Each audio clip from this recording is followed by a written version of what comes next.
Voilà.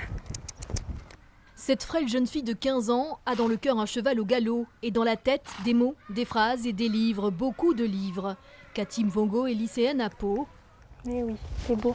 Elle a été sélectionnée parmi 140 000 candidats pour participer à la finale du concours de lecture à voix haute de la Grande Librairie sur France 5. Je pensais pas être retenue parce que déjà au sein même de mon lycée, il y avait quelqu'un que je connaissais qui avait participé. Je la trouvais vraiment formidable et tout. Sa lecture, je pensais pas que j'allais être prise à sa place. Donc déjà, je pensais pas passer cette étape.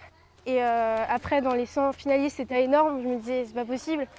Pour le concours, Cathy a choisi Marcel Pagnol, un auteur qui l'a accompagné toute son enfance. Cette idée m'avait d'abord paru absurde. Mais un soir, après un assez long examen de mon nombril, je constatais qu'il avait vraiment l'air d'une boutonnière. Si Cathy était seule face au jury lors de l'enregistrement de l'émission à Paris, c'est toute sa famille qui a vibré avec elle. Ses deux sœurs, Théa et Justine, se souviennent encore du jour où elle a été sélectionnée. Moi, j'ai ressenti un bon. Une grande fierté. Ouais. Une grande fierté, c'est sûr. Bon, après, comme dit, j'avais toute confiance en elle et voilà, j'étais sûre qu'elle était dans son élément et j'étais sûre qu'elle irait au bout de ce qu'elle faisait, quoi. Ambroise, son père, a toujours su qu'elle aimait lire. Durant l'émission, il a pourtant découvert un autre visage de sa fille. Cathy, c'est une jeune fille qui est très timide, qui est très réservée.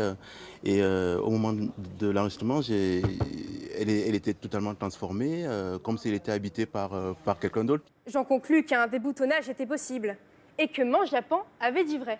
Avant l'émission, je mangeais plus, j'étais stressée et tout, donc c'était horrible.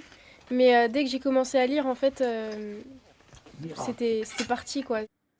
Pour connaître le dernier chapitre de l'aventure de Cathy, rendez-vous ce soir 20h50 sur France 5.